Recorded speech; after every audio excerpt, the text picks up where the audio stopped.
우리 누가복음 7장 1절에서 10절을 통해서 주님이 놀라신 믿음이란 제목으로 말씀을 드리겠습니다.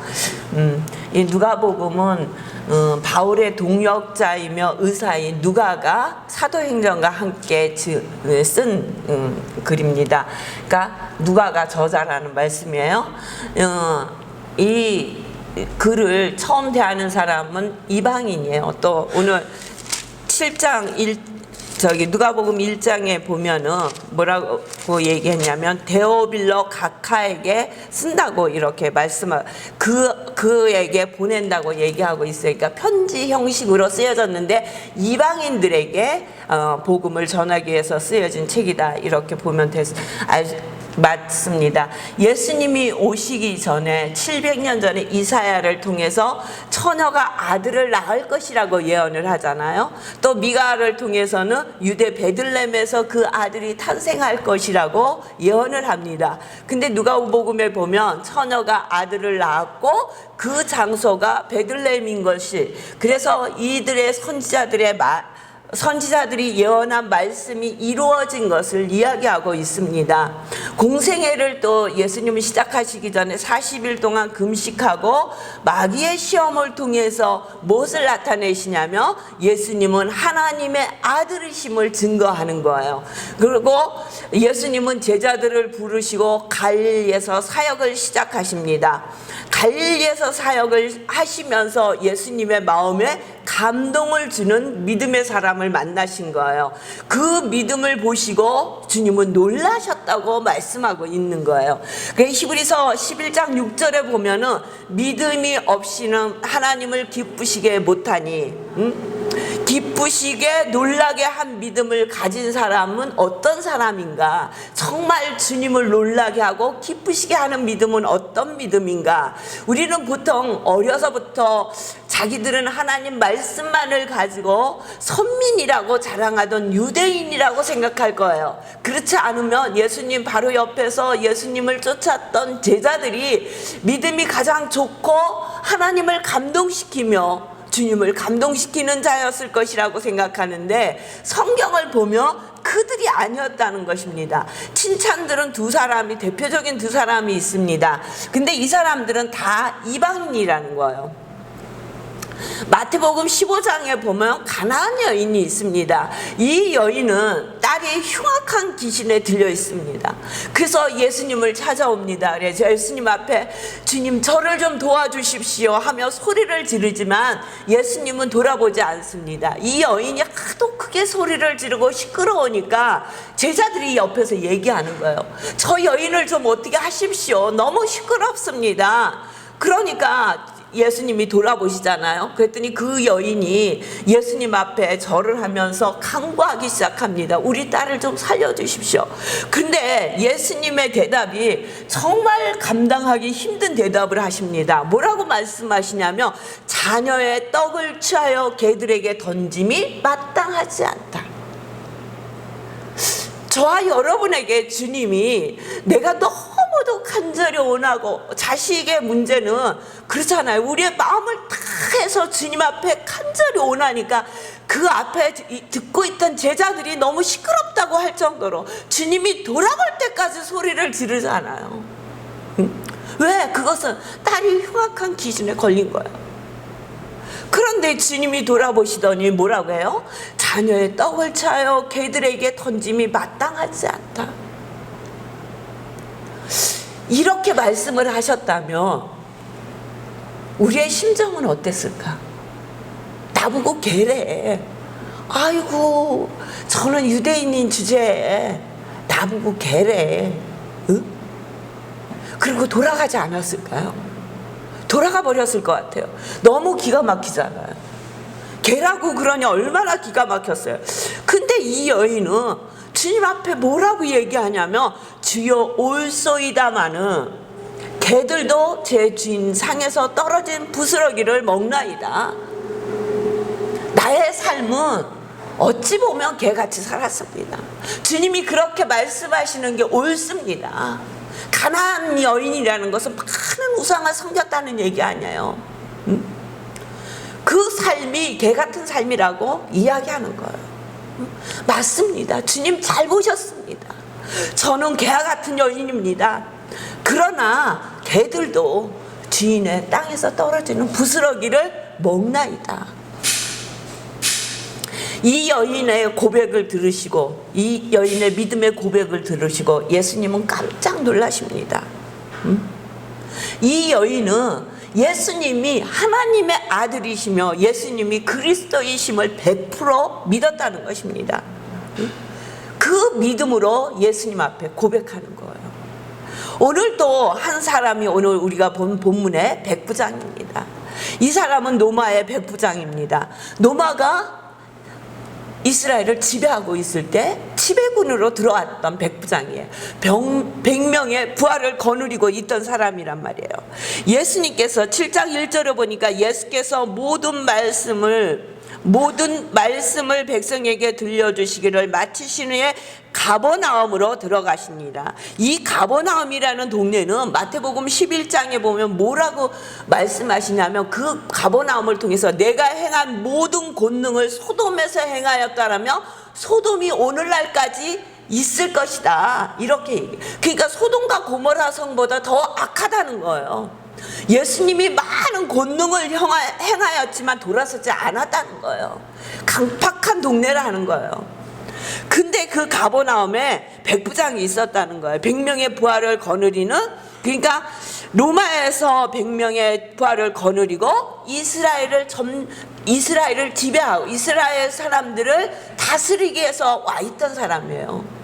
우리나라도 옛날에 일본이 우리를 지배할 때 일본의 순사들이 많이 와 있었잖아요. 근데 우리는 그 일본 순사 그러면 어르신들로부터 들은 얘기 때문에 나쁜 놈, 아주 오만 나쁜 짓은 다 한 놈들로 우리는 기억을 하잖아요. 강팍하기 이루 말할 수 없는 사람들로 우리는 기억을 합니다. 근데 이 백부장은 그렇지 않았다는 거예요. 어떤 그 백부장의 사랑하는 종이 병들어 죽게 되었더니 예수의 소문을 듣고 유대인의 장로 몇 사람을 예수께 보내어 오소서 그 종을 구하기를 청한지라. 이에 그들이 예수께 나와 간절히 구하여 이르되 이 일을 하시는 것이 이 사람에게는 합당하니이다. 자기가 직접 나온 것도 아니고 부탁을 하는 거예요, 장로들에게. 그러니까 어떻게 보면 로마 사람과 유대인들은 서로 앙숙이에요. 백부장의 얘기를 장로들이 들을 리가 없어요. 근데 그 사람의 부탁을 듣고 예수님 앞에 가서 이 사람이 구하는 이 일을 들어주시는 게 합당하다고 얘기를 하는 거예요. 그 백부장의 삶이 그냥 교만하고 우월감 가지고 그들을 다스리려고 했던 삶이 아니라 함께하는 삶이었다는 거예요.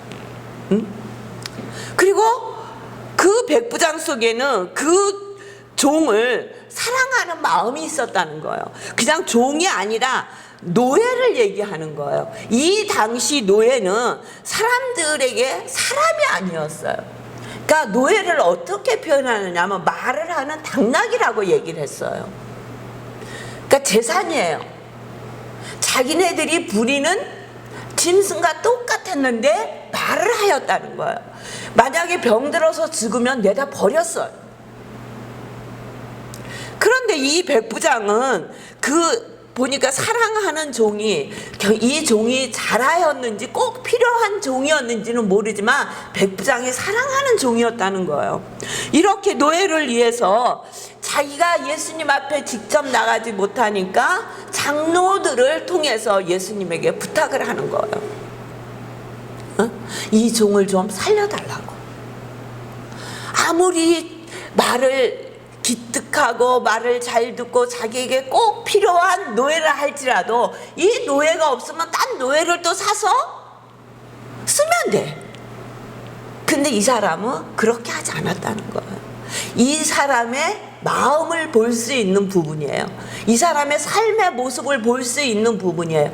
이 마음을 가지고 가버나움에서 유대를 다스리고 있었으니까 그 장로들에게 가서 종에 대해서 부탁을 하니 그 장로들이 가서 예수님에게 간절히 구하며 이 사람에게 가서 이 사람의 말을 들어주는 것이 합당하다고 얘기했던 거야. 근데 그 사람은 그렇게만 얘기한 것이 아니라 그가 우리 민족을 사랑하고 또한 우리를 위하여 해당을 지었나이다. 유대 민족을 진정으로 사랑했지만 그들이 섬기는 하나님도 이 백부장 마음에는 그 하나님을 섬기는 마음이 있었다는 거예요. 그러니까 해당을 지어줬죠. 그리고 예수님의 소문을 들으니까 우리도 그러잖아요. 다 같은 소리를 들었어도 우리도 듣고 싶은 소리만 듣지 듣기 싫은 소리는 우리에게 남아있지 않아요. 가버나움에 있던 많은 사람들이 예수님의 소문을 들은 거예요. 그 능력 행하시는 것을 들은 거예요. 그러나 누구나 다 예수님에게 나와서 부탁하지는 않았어요. 자기가 예수님에게 직접 나올 수 없는 이방인임에도 불구하고 장로들에게 부탁하는데 이 장로들이 그 부탁을 가지고 예수님에 가서 부탁하는 모습을 통해서 이 백부장의 삶의 모습을 우리가 볼 수 있다는 거야. 그는 하나님을 믿는 사람이었어. 그 당시에 백부장들은 믿을 수가 없었어요. 왜냐하면 로마의 황제를 숭배하는 사람들이었기 때문이에요. 그런데 이 백부장의 마음에는 하나님을 믿는 마음이 있었다는 거예요. 그러니까 예수님이 행하시는 일을 보고 예수님에게 그 장로들을 보냈다는 것은 이는 진정으로 이들이 기다리는 메시아구나, 하나님의 아들이구나, 하나님의 아들이 아니면은 이런 능을 행할 수 없다는 것을 믿은 거예요. 우리가 복음을 아무리 전해도 믿는 사람이 있고 믿지 않는 사람이 있어요. 어떤 사람은 복음의 말씀을 듣기 싫어해요. 잔소리같이 들어요. 세상에 가장 듣기 싫은 소리로 듣는 사람들도 있지만 이 소리를 복된 소리로 듣는 사람도 있다는 거예요.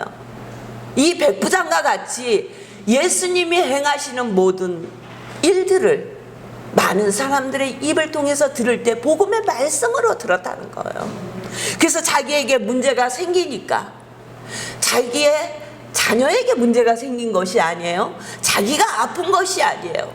가나안 여인처럼 그의 딸이 흉악한 마귀의 귀신에 씌인 것이 아니에요. 물건과 똑같이 여겼던 노예가 아파서 죽게 된 거예요.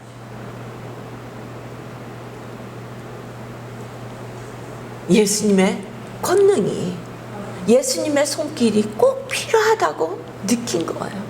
이게 믿음이에요. 응? 이 믿음을 가지고 예수님 앞에 부탁합니다. 그러니까 6절에 보세요. 예수께서 함께 가실새 이에 그 집이 멀지 아니하여 백부장이 벗들을 보내어 이르되 주여 수고하시지 마옵소서. 내 집에 들어오심을 나는 감당하지 못하겠나이다. 그러므로 내가 주께 나아가기도 감당하지 못할 줄을 알았나이다. 주님을 배우러 나가는 것도, 우리 집에 오시는 것도 자기가 감당할 수 없다라는 것이 이 백부장이 어떠한 믿음을 가지고 있었는지를, 왜 장로들에게 부탁해야만 했는지를 우리는 알 수 있어요. 주님 앞에 나가기도 두렵다는 거예요. 주님이 자기네 집에 오시는 것조차도 자기는 감당할 수 없다고. 그래서 주님 앞에 나가지 않고 친구들을 보내요. 그러면서 그가 고백합니다. 7절에 보세요. 그러므로 내가 주께 나아가기도 감당하지 못할 줄 알았나이니 말씀만 하사 내 하인을 낫게 하소서. 주님의 말씀의 능력을 믿은 거예요. 주님이 오셔서 기도해 주시는 것이 아니라 주의 말씀의 능력을 믿는 거예요. 이 당시에는 주님이 직접 만나서 기도해 주심으로 병든 자가 나았어요. 근데 이 백부장은 아니라는 거예요. 주님의 말씀에 능력을 믿은 거예요. 그러면서 그 말씀의 능력을 믿게 된 것이 8절에 보니까 나도 남의 수하에 든 사람이여 내 아래에도 병사가 있으니 이더러 가라 하면 가고 저더러 오라 하면 오고 내 종도로 이것을 하라 하면 하나이다. 자기의 삶을 통해서 예수님의 말씀의 능력을 믿었다는 거예요. 군대는 뭐예요? 명령이잖아요. 명령하면 무조건 복종해야 되는 거예요. 그게 군대예요. 응? 그러니까 말씀만 하시면 우리 하인에게 오셔서 직접 기도하시지 않아도 그 말씀의 능력이 얼마나 크고 엄한지를 알았다는 거예요. 그 이 고백 속에는 주님이 세상 만물을 다스리시는 주님이시여 절대 권세를 가지신 주님이심을 믿었다는 거예요. 하나님의 아들이심을 믿는가 동시에 그 세상 만물을 전지전능하신 하나님을 믿었다는 거예요. 어떻게 예수님의 말씀만 듣고 예수님이 행하셨다는 말씀만 믿고 자기의 삶에서 일어나는 곳에 그것에 응용을 해서 전지전능하신 하나님을 믿는 믿음이 되었는지. 그러니까 이 믿음을 보시고 주님께서 뭐라고 말하셔요? 예수께서 들으시고 그를 놀랍게 여기셨다는 거예요. 주님이 놀라셨다는 거예요. 어떻게 이런 믿음을 가질 수 있냐? 이 사람이 어려서 그렇잖아요. 어려서 하나님의 말씀만을 가지고 이 하나님의 말씀이 우리의 삶의 전부요. 유대인들은 하나님의 말씀을 가지고 태어나서 말씀으로 컸잖아요. 말씀이 그들의 삶의 지표, 말씀이 그들의 삶의 전부였는데 주님을 놀랍게 한 믿음의 사람은 그들이 아니었다는 거예요. 그들은 메시아를 받아들이지 않았어요. 예수를 그리스도로 여기지 않았어요. 그들은 예수님을 십자가에 못 박았어요. 그런데 이방인인 백부장은 이방인들은 예수의 행하시는 그 행적을 보고도 그분이 전지전능하신 하나님의 아들이심을 믿었다는 거예요. 야, 정말 믿음은 하나님이 주신 은혜라는 것이 얼마나 놀라운 일인지 모르겠어요. 어떻게 이렇게 믿을 수가 있을까? 어떻게 이런 믿음이 될 수 있을까? 어떻게 하면 우리는 그 가나안 여인과 같이 또 이 백부장과 같이 또 사도행전에 보면 고넬료의 가정이 있잖아요. 백부장이잖아요. 그도 이방인이잖아요. 근데 온 가족을 다 모아서 믿었잖아요. 구원을 받잖아요. 예수님이 십자가에 죽으시고 부활하신 모습을 많은 자들에게 보였음에도 안 믿는 유대인들이 많았는데 이방인들은 이렇게 믿었어요. 저는 이 모습을 보면서 오늘 우리가 코로나로 너무도 어렵고 힘든 또다시 이렇게 비대면 예배를 드려야 하는 상황이 되어버렸어요. 그런데 지금은 시대가 좋아서 저희도 이렇게 실시간 예배를 함께 드릴 수 있지만 인터넷 키거나 뭐 방송을 틀거나 내가 하나님의 말씀을 대하고 싶다 그러면 기독교 방송을 틀으면 기독교 방송도 뭐 채널이 한 개, 두 개가 아니고 4개인가 그러잖아요. 또 라디오를 들으면 나오고 유튜브를 틀면 언제든지 들을 수 있는 하나님의 말씀을 언제나 들을 수 있는 정말 기가 막힌 세상에 우리가 살고 있어요. 그런데 놀라운 것은 홍수가 나면 가장 필요한 게 뭔지 아십니까? 생수야. 마실 물이에요. 물은 그렇게 많은데 마실 물이 없다는 거예요. 쓸 물이 없다는 거예요. 요새 유럽에서 갑자기 비가 와서 많은 사람이 죽고 집이 그 유럽에 어떻게 뉴스에 계속적으로 나오더라고요. 집이 막 그냥 둥둥둥둥 떠내려갔잖아요. 응? 물이라면 아주 지겨울 거예요. 근데 그분들에게 가장 필요한 게 뭐냐면 물이라는 거예요. 하나님의 말씀이 어찌 보면 홍수 같은 시대에 살고 있어요. 그래서 이 코로나를 통해서 대면 예배를 드리지 못하지만 우리가 비대면으로라도 함께 예배를 드릴 수는 있어요. 그런데 이럴 때 우리의 마음이 예배당에서 함께 모여 하나님 앞에 예배 드리는 마음과 똑같으냐고요. 참 그러기 쉽지 않아요. 저도 유튜브를 통해서 다른 목사님들 설교를 들을 때가 있어요.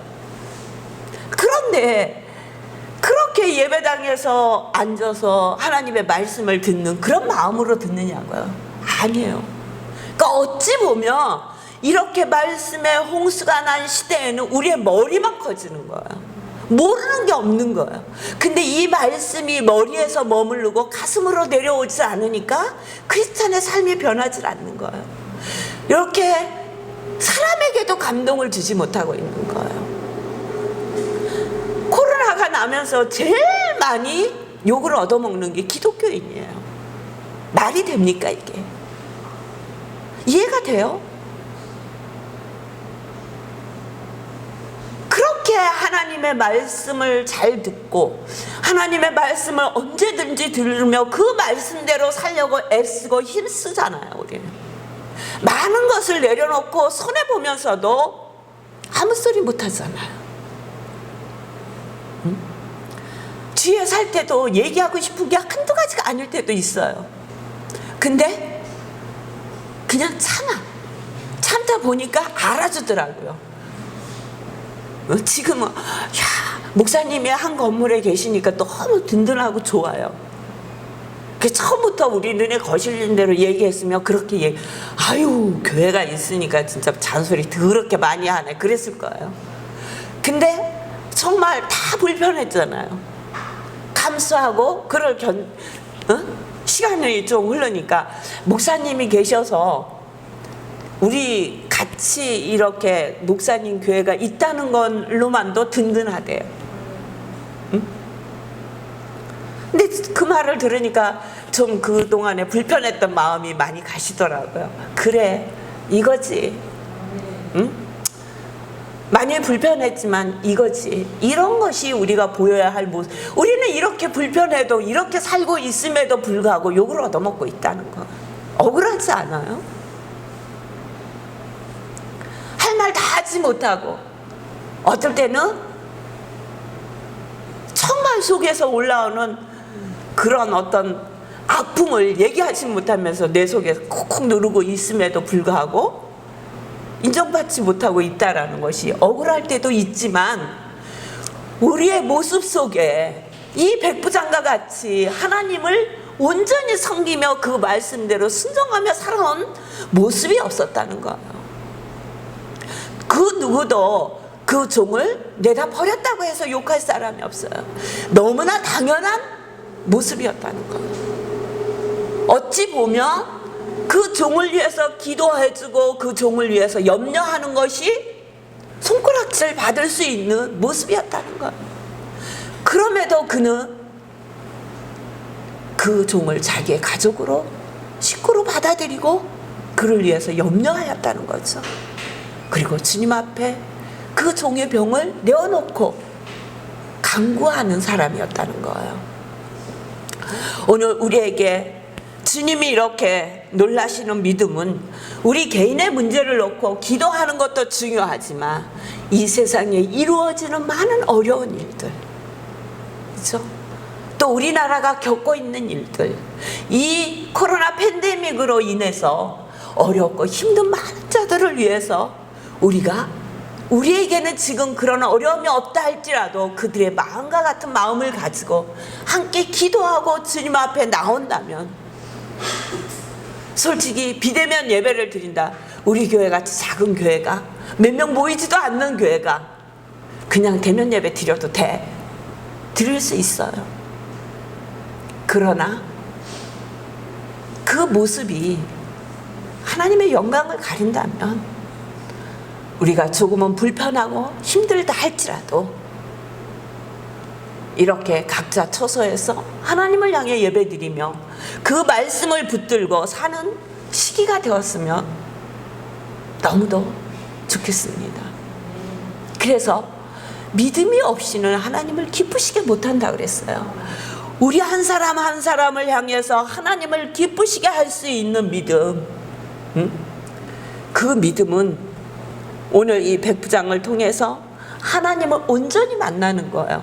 하나님이 어떤 하나님이신지, 전지전능하신 하나님, 이 세상을 창조하신 하나님, 이 세상을 다스리시는 하나님, 오늘도 이렇게 어렵고 힘든 코로나 팬데믹 이 세상도 하나님의 섭리 안에 있음을 아시고 이 모든 것을 내어놓고 기도하는 여러분 되시길 주의 이름으로 축원합니다.